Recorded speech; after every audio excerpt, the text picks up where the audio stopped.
Ligado na programação da TVT e você que nos acompanha pelo Sistema NET de televisão em todo o Brasil. Estamos começando mais um programa Brasil Consciência, sua revista eletrônica sobre ciência, tecnologia e inovação, uma realização do Sindicato Nacional dos Servidores Públicos Federais na área de ciência e tecnologia do setor aeroespacial. Você que nos acompanha sabe que nós antecipamos aqui que o satélite Amazônia, satélite de sensoriamento remoto, praticamente 100% brasileiro e que estava previsto para ser lançado agora em setembro, teria um atraso, um adiamento no seu lançamento devido, obviamente, à crise do coronavírus que está atrapalhando as demais áreas, todas as atividades humanas em torno do planeta. Mas nós temos boas notícias, foi definida uma nova janela de lançamento para o Amazônia. E para falar sobre isso, nós estamos aqui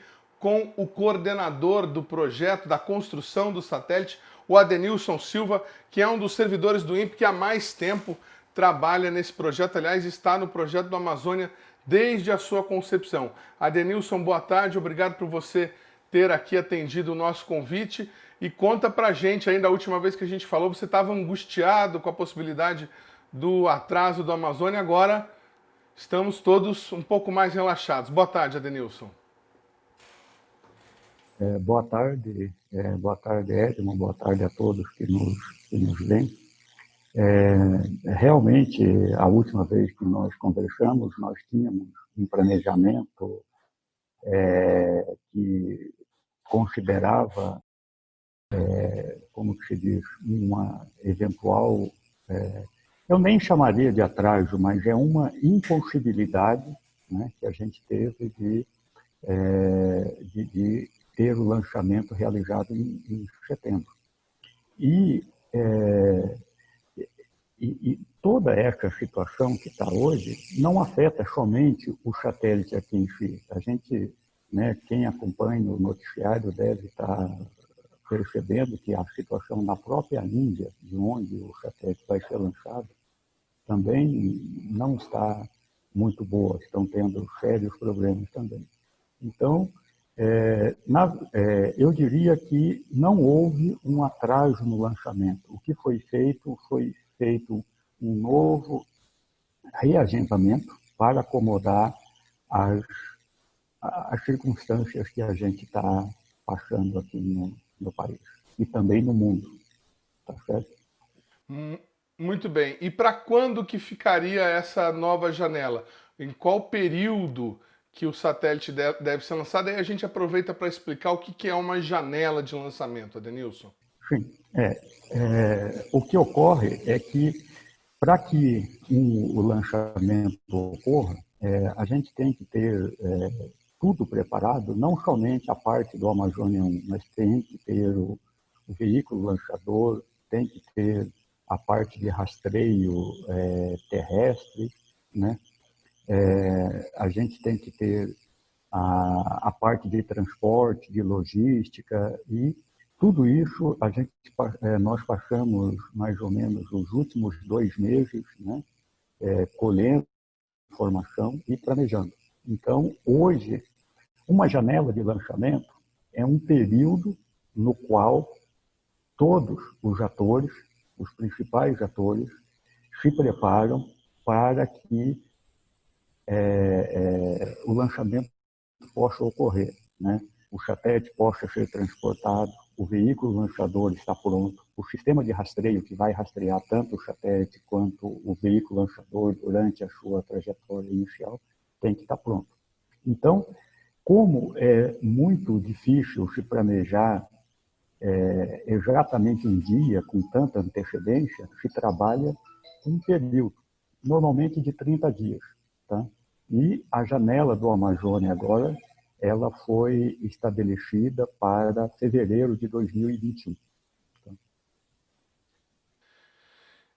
em fevereiro de 2021, você estava falando aí das questões que atrapalharam e tudo mais. Em fevereiro, vocês imaginam que a situação já deve estar controlada ou pelo menos mitigada nas proximidades de onde o satélite vai ser lançado e que os demais atores, né, parece que vocês precisam inclusive de operadores de antenas em outros países que estejam também em condições de atender o lançamento.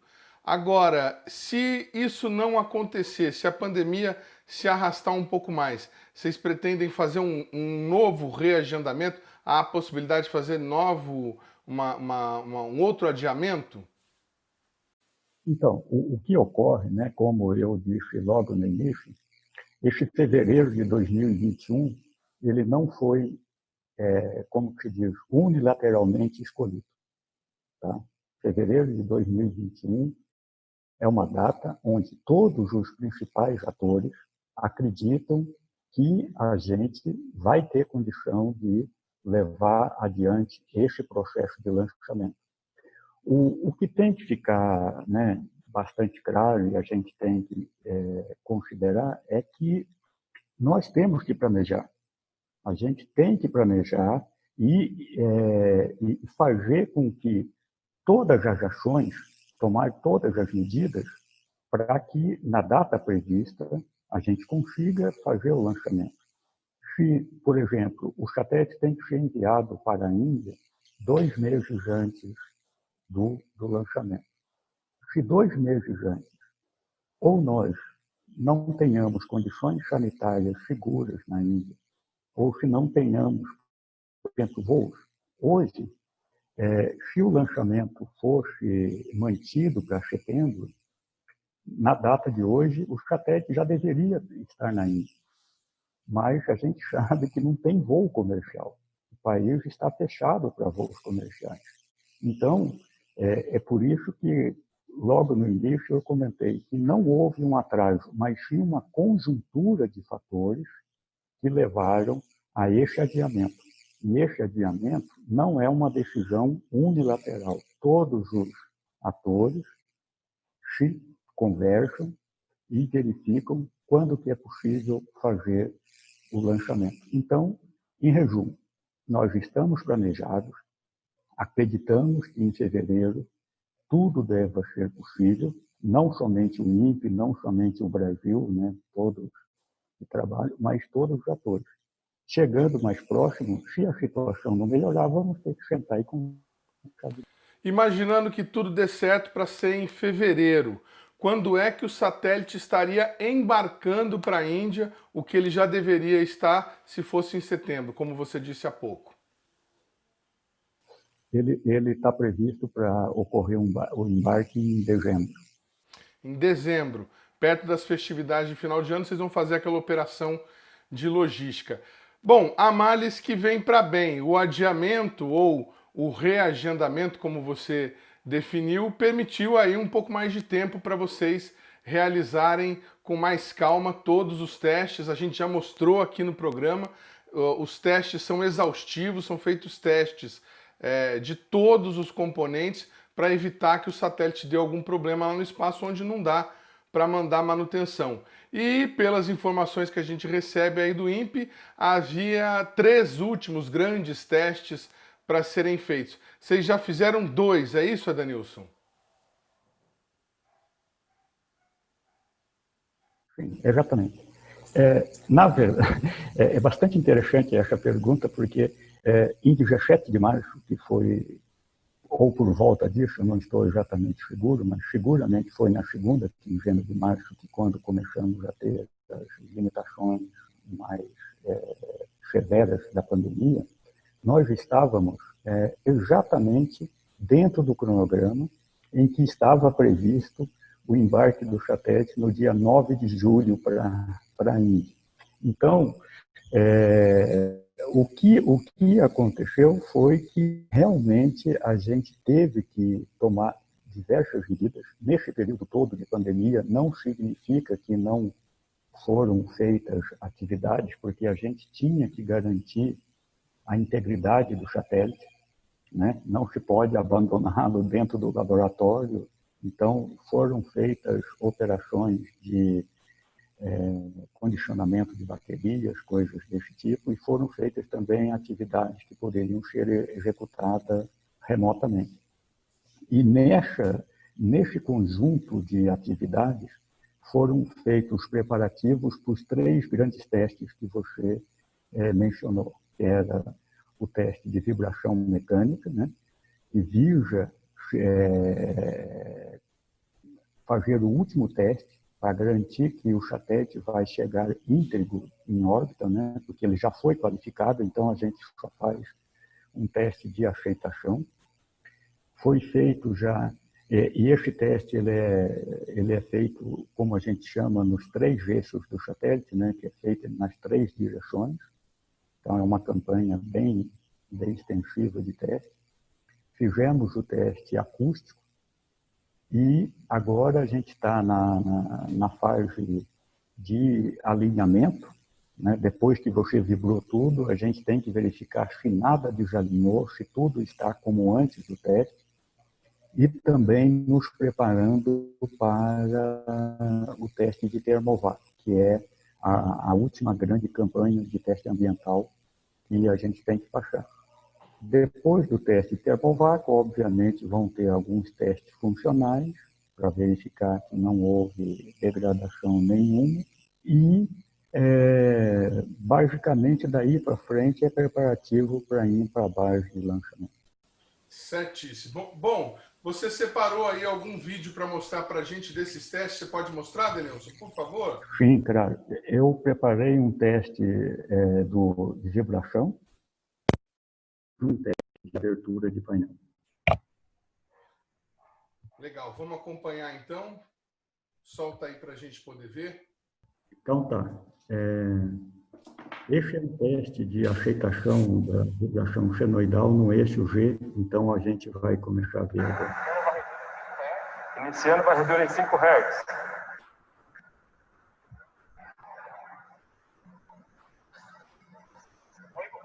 8 Hz. 10 Hz.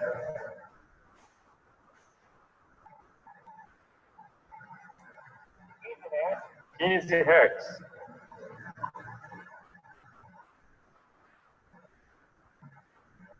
20 Hz.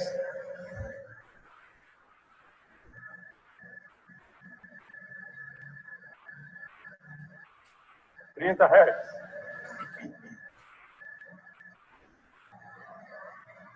40 Hz. 50 Hz.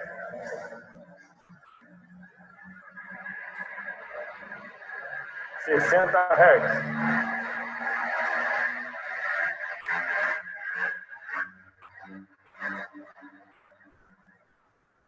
100 Hz. Teste concluído.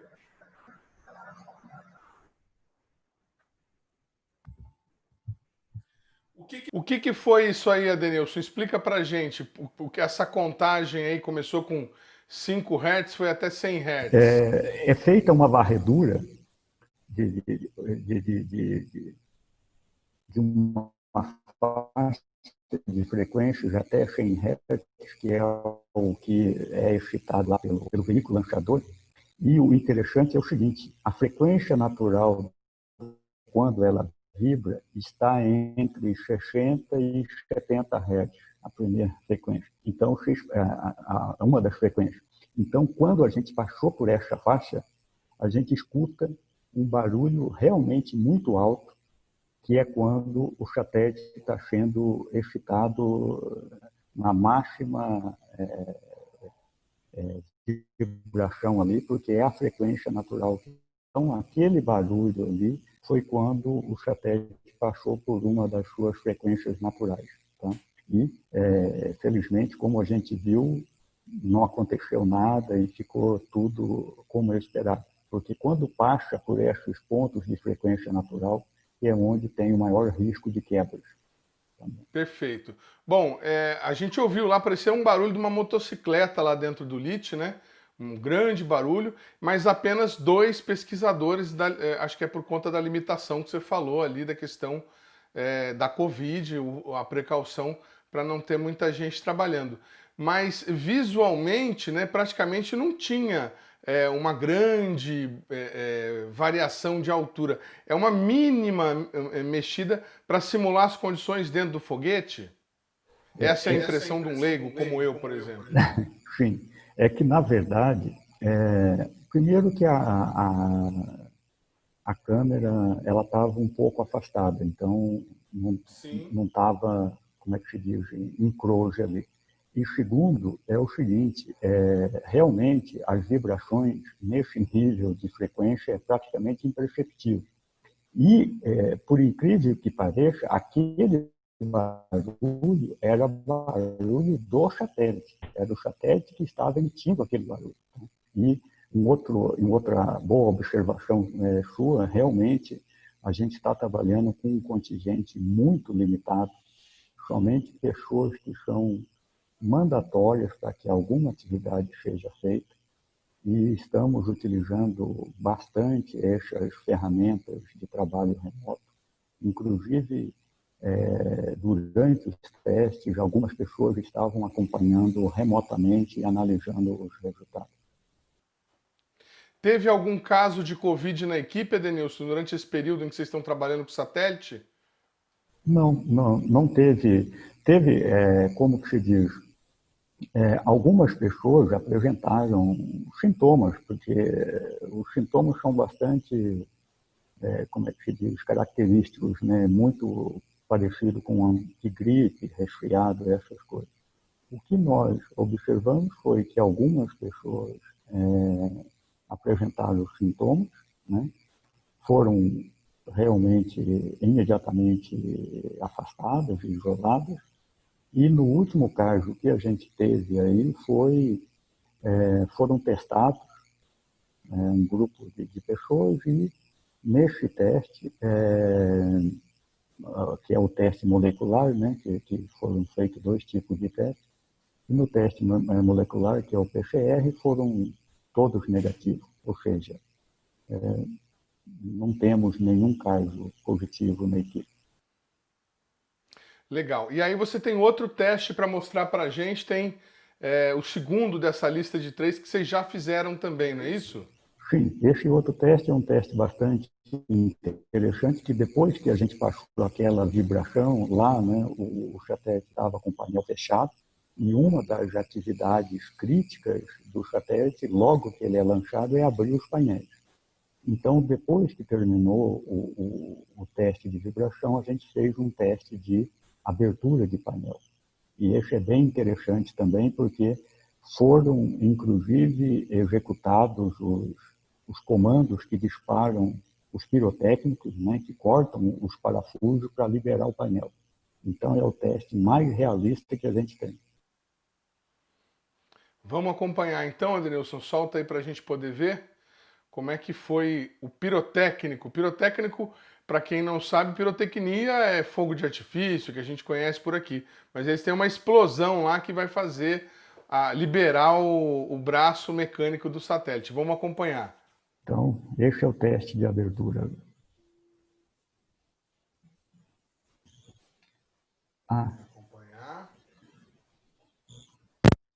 Eu vou ter que retornar aqui porque eu estava sem o som.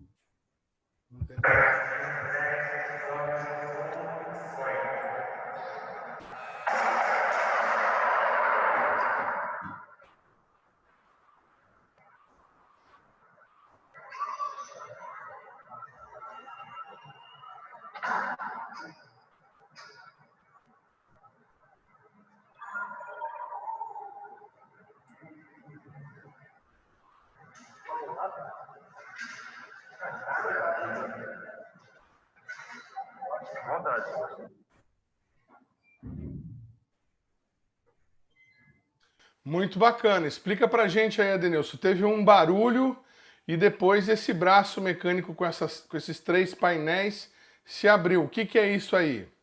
Então, nesse caso aí, o satélite estava com os painéis fechados, tá? Aquele disparo que foi ouvido foi exatamente os pirotécnicos, né? O que é o pirotécnico? Nada mais é do que um dispositivo mecânico que vai cortar os parafusos que prendem o painel, tá? Então, cada uma dessas folhas que estão aí é uma das partes do painel que vai gerar energia para o satélite durante a vida útil dele em voo.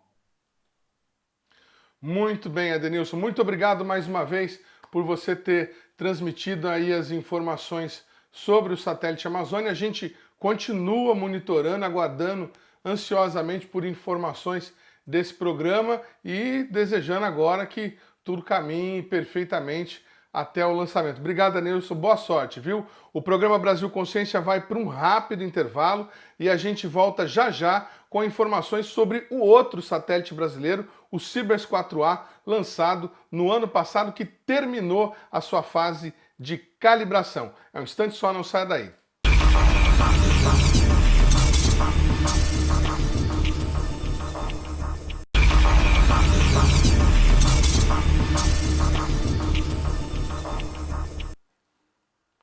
Segundo bloco, o programa Brasil Consciência de volta, hoje falando das diversas atividades que o INPE está mantendo mesmo durante a pandemia.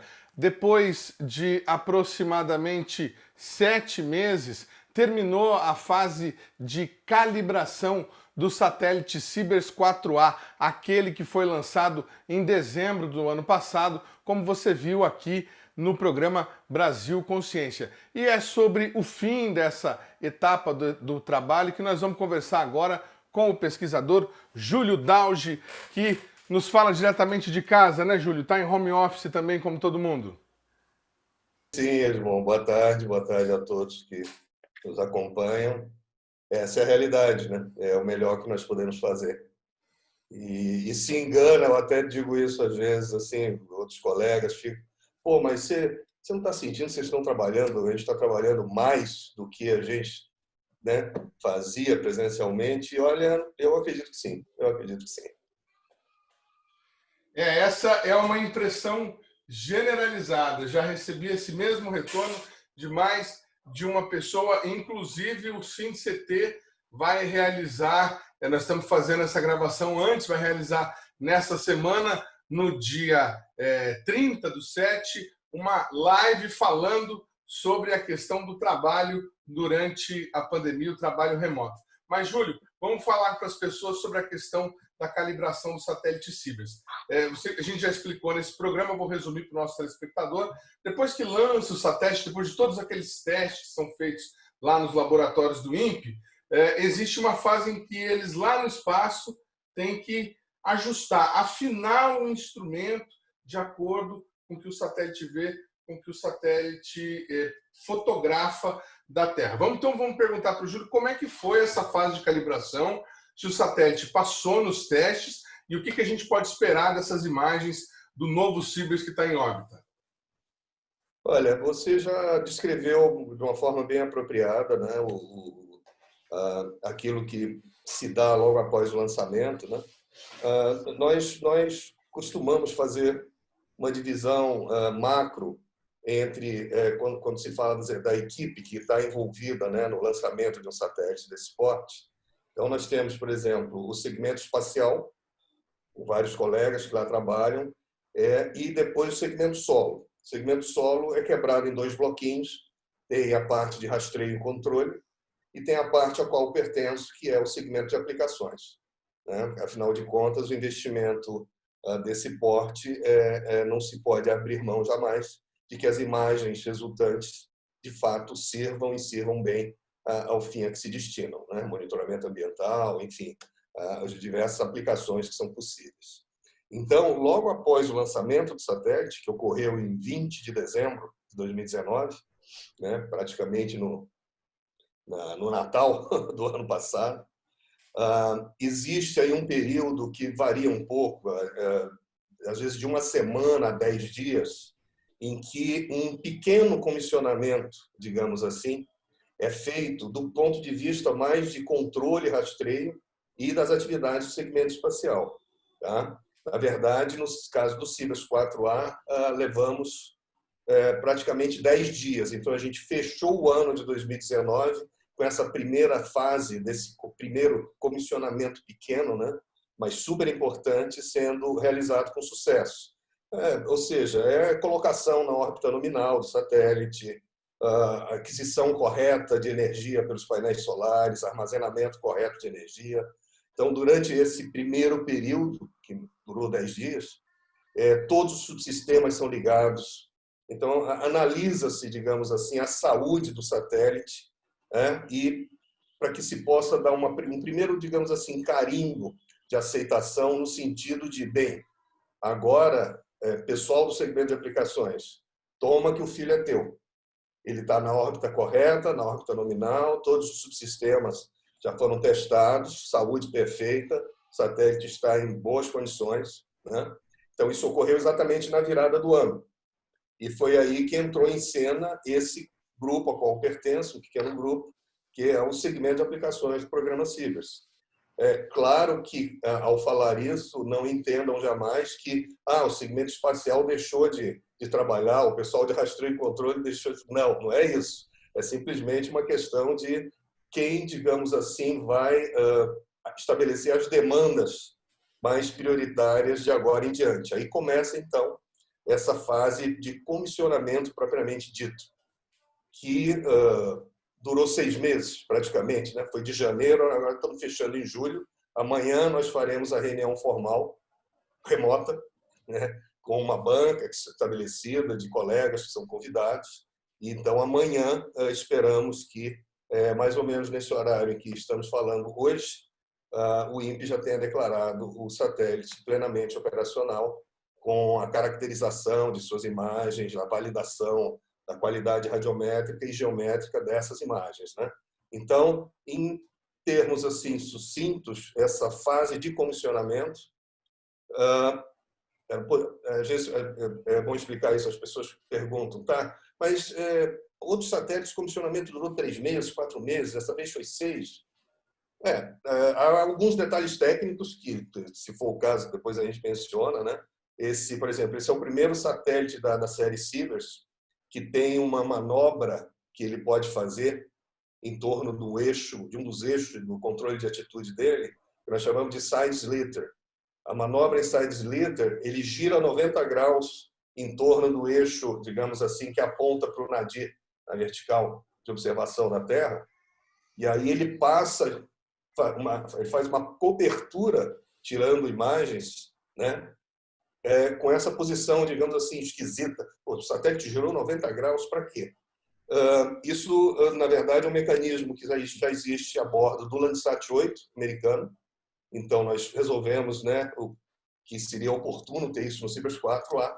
E essa manobra permite a aquisição, então, de imagens que não imagens boas para a gente ver, para fazer monitoramento, mas imagens que se destinam à calibração radiométrica do ponto de vista, assim, usando inclusive assim, uma abordagem mais estatística.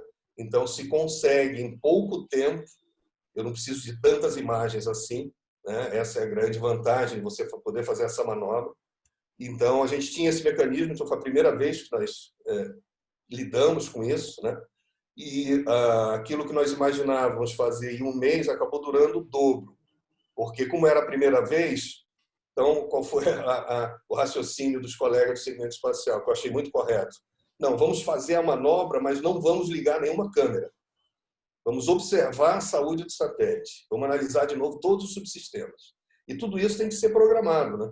É feito em terra a programação e aí são enviados telecomandos para que o satélite cumpra aquelas manobras.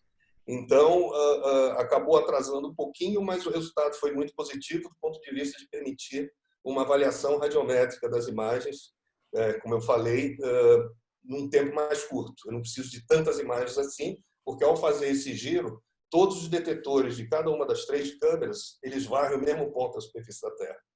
Então, isso dá uma riqueza estatística que nos permite fazer uma boa calibração radiométrica nas imagens. E, por que não dizer, tivemos a pandemia, né? Então, foi muito desafiador, como tem sido, acho, para todos os setores da economia, enfim, estabelecer esse trabalho coerente de forma remota. Mas a gente conseguiu fazer, e essa fase de validação já chegou ao fim. Na verdade, do ponto de vista técnico, já está entregue, digamos assim, os resultados já estão entregues, né? E amanhã nós fazemos essa reunião formal para, de fato, o INPE poder dizer o satélite está operacional, abre-se o catálogo de imagens e as imagens começam a povoar o catálogo e os usuários podem baixar as imagens. Júlio, só para o nosso telespectador entender, né? A gente é leigo e não, às vezes um outro termo passa um pouco distante daquilo que a gente entende. Quando vocês dizem comissionamento, é a mesma coisa que fase de calibração. Por isso que teve um primeiro comissionamento e depois um comissionamento mais amplo com todos os itens. Seria isso? Eu entendi corretamente?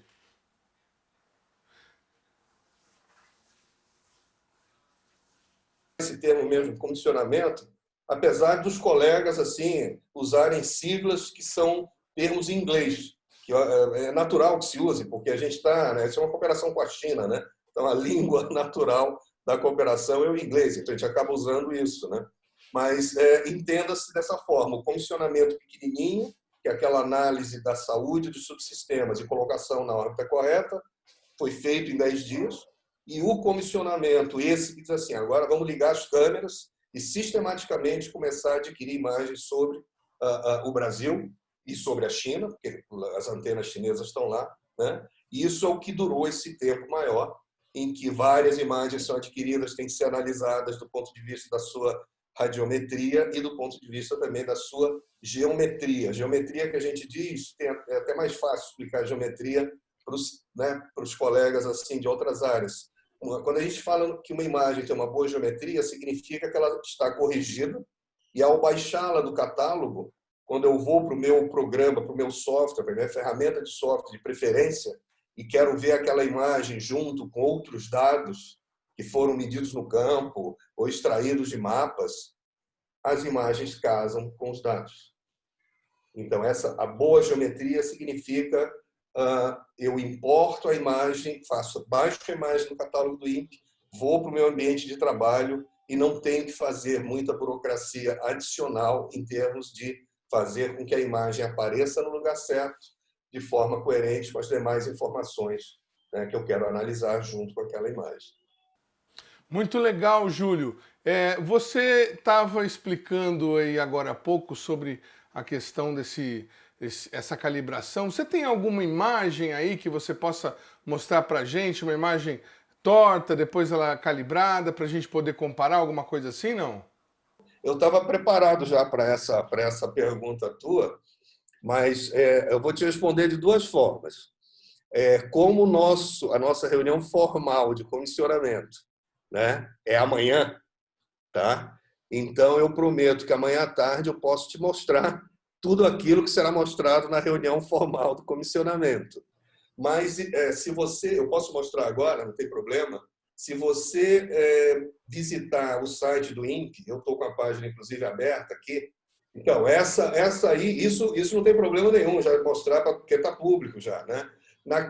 É até oportuno, naqueles primeiros 10 dias que eu chamei do pequeno comissionamento do ponto de vista do segmento espacial, né, a gente também liga as câmeras, mas para poder dar um retorno inicial à sociedade como um todo, porque, principalmente no caso de um satélite que a gente considera um bem público, né? Quer dizer, o orçamento do INPE vem do orçamento da União, que vem de nós que pagamos os nossos impostos. Na verdade, é isso.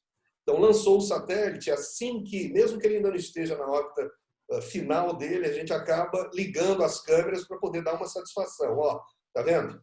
Essa é a câmera WFI, essa é a câmera MUX, essa é a câmera chinesa WPM. E a gente fez isso, né? São imagens que não devem ser utilizadas assim, mas elas mostram, pelo menos, a capacidade da câmera, né? Então, isso aqui, ó, é uma imagem WFI, que é uma das câmeras brasileiras, a imagem que pega quase, no Cibers 4A, 700 quilômetros de envergadura, digamos assim, o que ela cobre no chão. Aqui a gente fez um recorte de aproximadamente 330 por 200. Tá? o que aparece aqui é Cuiabá, no Mato Grosso. Isso aqui é um reservatório, né, do Manso. Então, essa é uma imagem colorida já de uma das câmeras brasileiras. E essa imagem WFI, que tem sido fundamental para um dos projetos ligados ao monitoramento do desmatamento na Amazônia brasileira. Porque é a WFI com uma revisita de 5 dias que permite com que o INPE emita os alertas de desmatamento. Então, isso a gente começou a fazer de 2004 para cá, né? E isso tem sido, esse projeto que a gente chama de DT, tem sido um grande aliado do PRODES, porque o PRODES faz o inventário do desmatamento, né? Aquela taxa de desmatamento publicada uma vez por ano, em geral no final do ano, que mostra tantos mil quilômetros quadrados desmatados. É muito legal isso, porque é importante para políticas públicas, mas tem um problema. O PRODES mostra a besteira que já foi feita.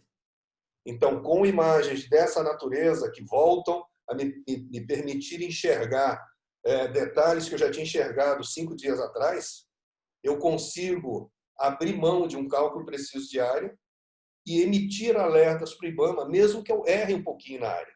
O importante não é a área, o importante é o IBAMA receber, olha, chegou mais um alerta do INPE no município tal, vamos dar uma olhada. Então, é com essa WFI que está aqui, que é feita essa coisa do DT. Aqui aparece a MUX, que é a outra câmera brasileira, né? A gente fez um recorte menor, de 30 por 20 quilômetros, tá? Numa cidadezinha também no Mato Grosso do Sul. E aqui é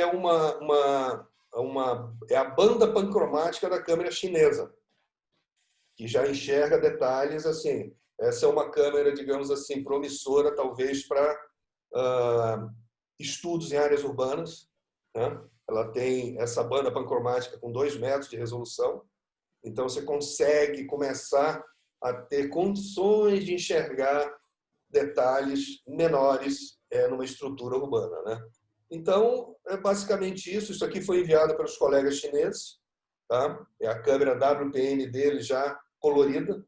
Eles fizeram uma espécie de o que a gente chama de fusão, né? A gente usa a resolução de 2 metros da banda pancromática e as cores, digamos assim, das bandas multispectrais para gerar uma imagem onde você enxerga mais e mantém o colorido das bandas que enxergam um pouquinho menos, né? Então, isso tudo está na página do INPE. Ó, essa é a MUX, nossa, brasileira. Isso é lá na China, essa região aqui de Axum. Tá? E a WFI, que é aquela bem larga, né? Aqui eles pegaram um recorte de 620 quilômetros no terreno, tá? Numa província chinesa lá. E, basicamente, é isso. Isso aqui é uma ferramenta que está na página do INPE. Você consegue rodar essa ferramenta que nós chamamos de Moving Window. A Moving Window é uma ferramenta que, na verdade, assim, é muito interessante, porque ela foi desenvolvida para os nossos operadores na estação de recepção. Então, em vez de eles ficarem simplesmente vendo luzinha verde, sei lá, num painel que diz que a antena está acompanhando bem o satélite, eles veem em tempo real a imagem que o satélite está gerando para cada câmera. Então, olhar para uma situação... Eu não sei se aqui a gente vai ter internet suficiente, tá vendo? Então, isso aqui é o que os operadores veem, aparece no mapa, o início da passagem. Isso a gente está lá na região amazônica, né? Ali, pertinho do Marajó, por ali. E é isso que o operador das nossas antenas em Cuiabá vê. Então, na hora que eu estou sentado aqui vendo isso, eu estou convicto de que o satélite está passando. E essa câmera, que é a MUX, está sendo, né, usada perfeitamente. A antena está com sinal, né, legal, recebendo a imagem. Isso é um dado bruto que ainda vai ter que ser trabalhado e corrigido. Então, a gente tem essas ferramentas chamadas Moving Window instaladas nas estações de recepção e a gente usa também muito para divulgação, né? Eu já fui várias vezes nas reuniões da SBPC, eu fico no stand do INPE, vários outros colegas também vão para ajudar.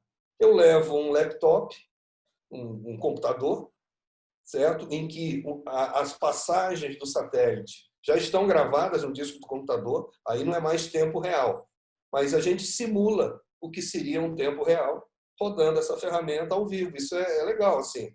As pessoas param para ver, sim, o satélite está passando, mas está passando agora. Aí eu explico, não, seria até possível a gente armar um circo aqui para mostrar em tempo real. Mas aí eu vou ter que perturbar todo o nosso pessoal de Cuiabá, eu tenho que ligar as coisas aqui, eles têm que, né, eu tenho que me conectar numa máquina de Cuiabá, da estação, mas é uma forma que nós chamamos de fazer playback. Então, aqui eu já tenho um dado gravado e eu uso a mesma ferramenta, que é super importante na estação de recepção, para fazer, para mostrar, né, simular, digamos assim, o que seria uma passagem de satélite. Mas a pergunta que eu ia te fazer é exatamente essa, porque a gente está acostumado a ver, às vezes, a imagem do satélite e tal, e aí aquela imagem já colorida, em que você identifica lá as piscinas, como você mostrou há pouco a imagem da câmera chinesa.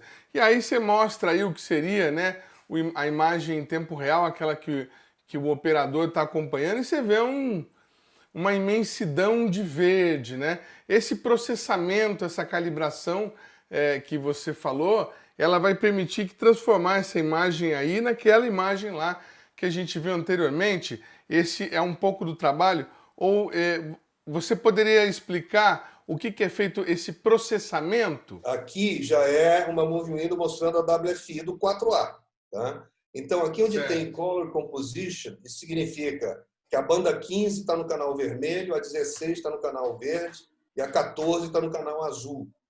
Então, isso é feito de propósito para que a gente tenha uma cor, mesmo sendo uma imagem totalmente sem correção alguma, porque isso é para ser visto em tempo real e ajudar os operadores, para que tenha uma cor, digamos assim, com um mínimo de compromisso com uma certa cor natural. Porque o que vem lá de cima, depois que é trabalhado, quando você entra no catálogo e faz o download de uma imagem, você não faz o download de uma imagem colorida, bonitinha. Você faz o download de todas as bandas daquela imagem. Cada banda significa a forma como aquele sensor daquela câmera enxerga uma certa faixa do espectro eletromagnético. Então, as câmeras do Sirius 4A, elas têm uma banda, são 4 bandas em geral, uma banda, 3 bandas no visível e uma no infravermelho próximo. Quando eu uso as 3 bandas no visível e coloco de forma apropriada, uma no canal verde, uma no canal azul e uma no canal vermelho, eu passo a gerar essa sensação do colorido. Mas esse, de fato, não é o colorido depois das imagens calibradas, corrigidas, né, que a gente pode mostrar, que amanhã eu poderia te mostrar e te mandar alguma coisa. Né? Agora, isso é importante ser dito, porque você tocou num ponto que, para o usuário comum, a coisa não sai do nosso catálogo bonitinha, tal e qual a gente mostra muitas vezes nos simpósios e nos eventos de ciência por aí afora. O que sai do catálogo, no caso das câmeras do Sirius 4A, quando você baixar uma câmera, por exemplo, uma imagem da câmera WFI, você vai receber, a rigor, um link para fazer download pela internet de 8 arquivos. São 4 arquivos de imagem, um para cada banda, porque ela tem 4 bandas, e 4 arquivos de metadados. São arquivos XML que explicam o que está por trás daquela aquisição para cada banda. Então, esse é o conjunto da obra. Os metadados você pode nem querer olhar, porque é um arquivo texto, digamos assim, mas lá tem onde o satélite estava, como é que estavam os dados de efeméride a posição e velocidade, como é que estava a atitude da plataforma do satélite, para onde ele estava olhando. Tudo isso é guardado nesse arquivo de metadados. E aí o trabalho de gerar uma imagem, vamos usar esse termo, bonitinha, colorida, com o verde da floresta, onde se sabe que tem verde na floresta, o solo exposto com aquela cor de, desmataram tudo, isso cabe a cada usuário, usando a sua ferramenta de preferência, né, de escolha pessoal, para fazer processamento de imagem, para combinar aquelas bandas. Então, é muito comum o usuário, às vezes, dizer, tudo bem, eu fiz aquilo, botei a banda tal no vermelho, a outra no verde e aquela no azul. A imagem ficou muito escura. Sim, isso pode acontecer. Aí você tem que mexer no histograma da imagem.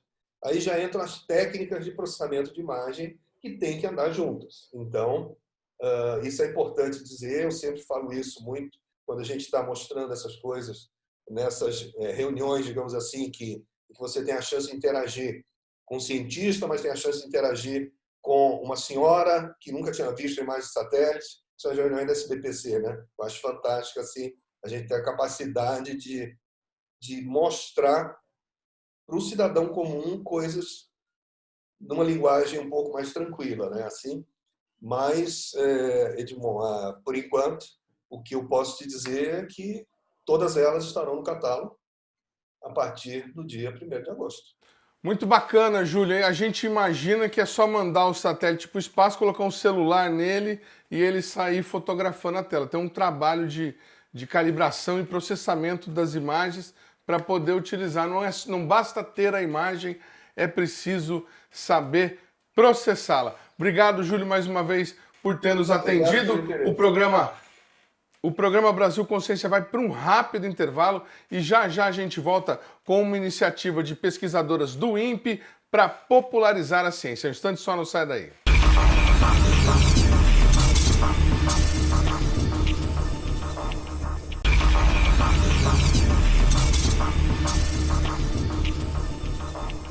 Terceiro bloco, programa Brasil Consciência de volta, falando hoje de diversas atividades que estão acontecendo dentro do INPE, mesmo durante a pandemia. E uma dessas atividades é um programa Ciência Transformando Vidas, que está sendo organizado por 3 pesquisadoras, 3 mulheres da ciência, Márcia Alvarenga, Cristiane Zavati e Andréia Soris. Eu começo perguntando que projeto é esse, Ciência Transformando Vidas, o que vocês pretendem com isso? E aí, vocês se organizam aí para ver quem vai responder primeiro. Tá ok. Posso começar? Pois não. O programa Ciência Transformando Vidas, ele é uma iniciativa do INPE, em parceria com o DCTA, que visa disseminar o conhecimento da área aeroespacial para jovens acima do 6º ano do ensino fundamental e também atingir a sociedade de uma forma geral. É uma iniciativa de divulgação científica, correto? Como é que surgiu essa ideia? Por que vocês resolveram tomar essa atitude nesse momento? Bem, eu posso responder essa. Pois não, Andréia? Eu, a Márcia e a Cris também, desde 2018, a gente já vinha fazendo alguns trabalhos de divulgação das atividades espaciais em escolas e universidades, sempre focado para o público jovem, estudantes, crianças. Nós também já tivemos em algumas escolas para falar com crianças, e para mostrar as oportunidades de carreira, tanto que são iguais para os homens e para as mulheres na área científica. E aí a gente também deu para perceber que, de maneira geral, assim, a população, ela não tem muito conhecimento, primeiro, das atividades que a gente faz lá no INPE, e que qualquer pessoa, qualquer estudante, ele tem condições de vir a se tornar um pesquisador. E em 2020 a gente já estava até com algumas palestras presenciais agendadas, mas em função aí da pandemia do novo coronavírus, elas tiveram que ser canceladas. E aí surgiu a ideia de fazer esse trabalho por meio desse projeto agora, né, específico das lives, transmitido pelo canal do INPE, e trazendo um diferencial. A gente já não está vindo mais sozinha como a gente vinha nas palestras presenciais. A gente vem trazendo um corpo de especialistas da área aeroespacial, tanto do INPE como do CTA, para trocar essas experiências, passar conhecimento numa linguagem bem acessível para a população, para mostrar que como a ciência que a gente desenvolve, que são desenvolvidas por esses especialistas, transformam o dia a dia, o cotidiano das pessoas. Legal. Márcia, como é que vai funcionar a iniciativa? Quais são os primeiros passos, além dessa live que vocês vão fazer agora, estreando o projeto? Então, os primeiros passos, né, o primeiríssimo passo serão as lives, por conta do distanciamento social, e o público que a gente pretende atingir, como a Cristiane e a André já falaram, é o público de estudantes, mas não se restringe a eles, né? Porque o nosso objetivo é que esses debates, que serão curtos, né? Então, tem aí alguns diferenciais, né? O fato de ser direcionado para um público bem específico. O fato de ser um debate curto, de 30 a 45 minutos no máximo, também torna possível que esse material seja utilizado, por exemplo, em sala de aula, né? Então, acho que isso é um subproduto do produto. E quando a situação começar a se normalizar e que quando nós pudermos, né, estar presentes, nós pretendemos realizar algumas palestras nas escolas, outros projetos como oficinas. Existe uma iniciativa também junto com o DCTA de elaborar um aplicativo que permita não só concentrar materiais educacionais que as duas instituições já possuem, mas também fazer um tour virtual, né? Uma coisa que nós somos muito procurados por visitantes, né? Inclusive pessoas que continuam nos procurando, embora a gente não possa atender nesse momento, e pessoas muito distantes, né? Então, quer dizer, você pode atingir uma pessoa lá do norte, nordeste ou do sul, desculpa, que ela pode fazer uma visita ao laboratório de integração e testes, que é uma das áreas de maior interesse, né, que os visitantes possuem, e aí fazer um tour virtual. Então, tem uma série de ideias, nós ainda estamos trabalhando em todas elas, e a gente espera que esse programa se consolide nos próximos anos. Agora, iniciativas como essa de difusão da ciência, de incentivo à juventude para o conhecimento científico, elas são mais ou menos comuns, né? Sempre nós temos uma ou outra entidade, um ou outro instituto de pesquisa buscando algo parecido. Na sua opinião, Cristiane, o que diferencia o projeto de vocês? É o fato de ter 2 institutos participando? É o fato de vocês serem um grupo de mulheres que estão atuando juntas nessa empreitada? Qual que é o diferencial do trabalho que vocês estão se propondo a fazer? Primeiramente, né, o diferencial é a gente levar os especialistas, né, que são as pessoas que desenvolvem essa tecnologia aqui, para fazer com que a sociedade conheça esses especialistas, conheça a vida deles, eles vão falar um pouco da vida deles e como a ciência transformou a vida deles. E isso é um fator motivador, né, que a gente às vezes procura e que quando a gente dá as palestras, isso é muito importante, né, a juventude, ela anseia muito por isso e vê que a ciência, e principalmente na área aeroespacial, não está tão longe assim da sociedade. Na verdade, está muito perto, e isso é feito aqui no Brasil, né? E outro ponto também extremamente importante foi o que você falou, a união, a parceria das instituições, isso é extremamente importante. E para a gente vai ser um desafio bem grande trazer essa informação para a sociedade numa linguagem acessível, porque a nossa linguagem é uma linguagem específica, né? Como a gente vai se aprimorando nas áreas, ela vai se tornando específica, e é o que a gente vê. A gente vê muitas lives e a linguagem realmente é uma linguagem diferenciada. Então, o nosso desafio vai ser trazer essa informação para a sociedade de forma com que a sociedade compreenda a gente, compreenda a nossa área e também passe esse fator motivador, que é como a ciência transformou a vida de cada um dos cientistas, dos tecnologistas, engenheiros que a gente vai trazer, e como que essa ciência e essa tecnologia está disponível para a sociedade, né?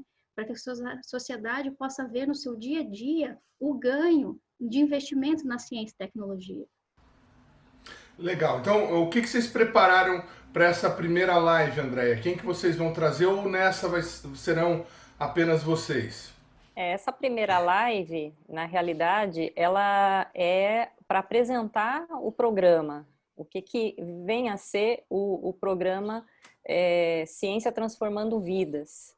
Então, é mais para fazer aquela primeira abordagem, mostrar os objetivos que a gente explicou aqui para você de maneira resumida, deixar claro que vão haver as próximas lives, quais os temas que vão ser discutidos, que vão haver essa interação com os cientistas, como a Cristiane mesmo falou, a gente vai trazer esses pesquisadores para próximo da sociedade, de maneira também que, para deixar claro para eles, né, que eles vão poder interagir com esses pesquisadores, mesmo durante as lives, por meio de perguntas. Então, a ideia hoje é a gente fazer essa primeira, passar para eles o resumo do que vem a ser o programa e as próximas lives?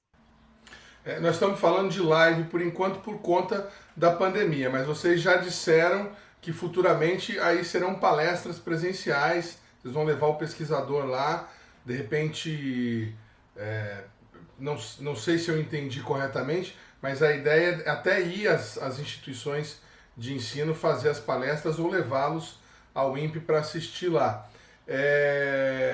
Se eu sou um professor de ciência de uma escola pública, privada, de ensino fundamental ou médio, e quero de repente que o projeto me atenda, me ajudando a explicar para os meus alunos o que é um satélite, para que serve esse satélite, como que o GPS funciona, o que eu deveria fazer para participar desse projeto, Márcia?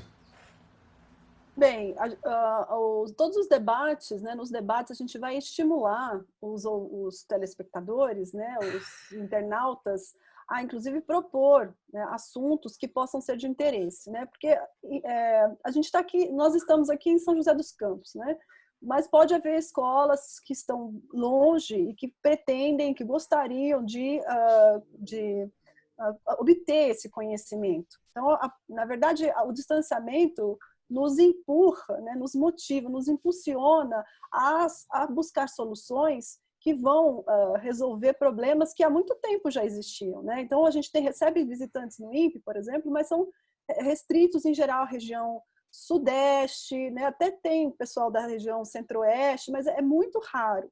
Então, o fato da gente utilizar as ferramentas, né? É quase que como um ensaio, utilizando essas ferramentas digitais, para poder passar este conhecimento ou nos aproximar da sociedade, da fala da Cris, quando você perguntou sobre as várias iniciativas que existem na área de ciência, existem muitas mesmo, né? Inclusive lives estão pipocando por aí afora, então a gente acha que o nosso projeto tem um diferencial por estar focado no público, pelo fator de ser um evento curto, não vai ser de 2 horas.